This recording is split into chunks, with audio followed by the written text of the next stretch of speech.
Stop victimizing Obadiah Mailafia over the statements he made. Nigerians in the diaspora warns the federal government of Nigeria.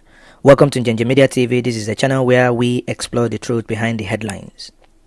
Nigerian citizens, residents abroad, under the auspices of Nigerian Coalition for Change, has warned the federal government of Nigeria against taking vindictive action against a former Central Bank of Nigerian Deputy Governor, Dr. Obadiah Mailafia, over the statement he made on the country's increasing web of insecurity. You may recall that in a radio interview that was streamed live on YouTube and on Facebook,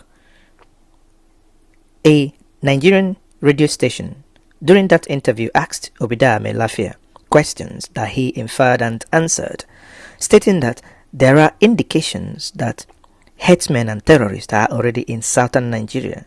Since then, Obadiah Mailafia has been invited multiple times, with the last one being the invitation that he's going to honor tomorrow, being the 14th of September 2020. The group, based in the United States of America, Washington DC to be precise, the capital of the United States of America, said that the statement allegedly credited to Mailafia, indicating that a sitting governor was among those that sponsor Boko Haram. The coalition said that it was wrong and unpatriotic for security agencies to subject the former CBN deputy governor, a top-notch of the echelon of those that have ever governed and worked within the Central Bank of Nigeria.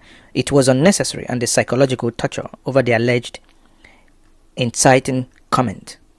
Mailafia had a couple of months ago, basically that was the month of August, claimed that he got information from a Fulani trader indicting a serving governor of being allegedly behind the sponsorship of Boko Haram terror group in the northern part of the country. Many Nigerians actually would know who this governor is.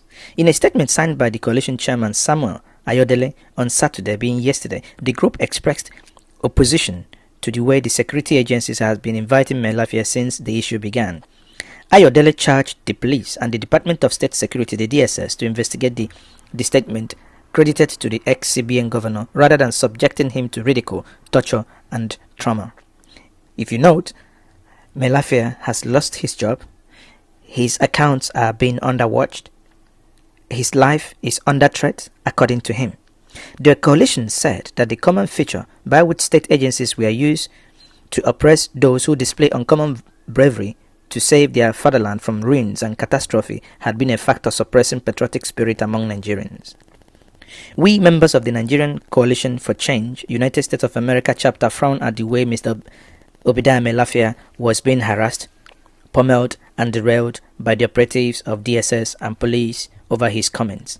Since he exhibited that uncommon courage to openly comment that he had it from a good authority that a sitting governor was behind Boko Haram insurgents, we perceived that man had been subjected to all manner of harassment, which suggested that the government found the revelation shocking and unacceptable.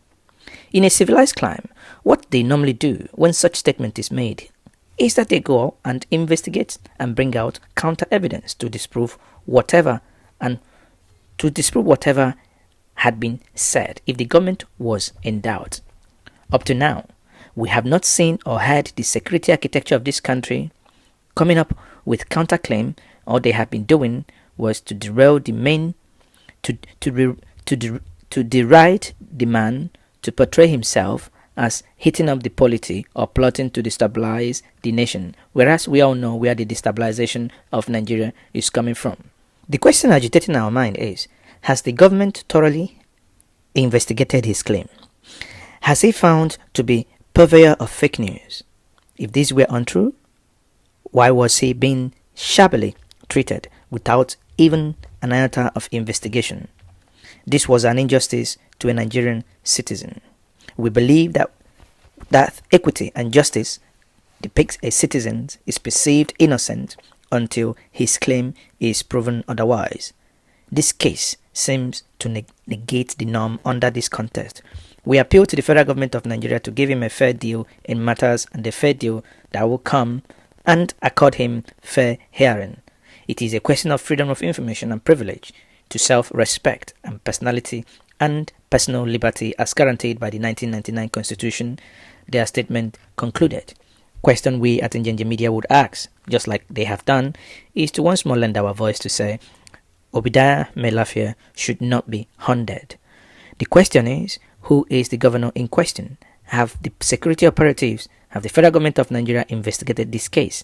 If they haven't, we call on them to investigate this case. The security and the southeast, southwest must as well make sure that they protect their places.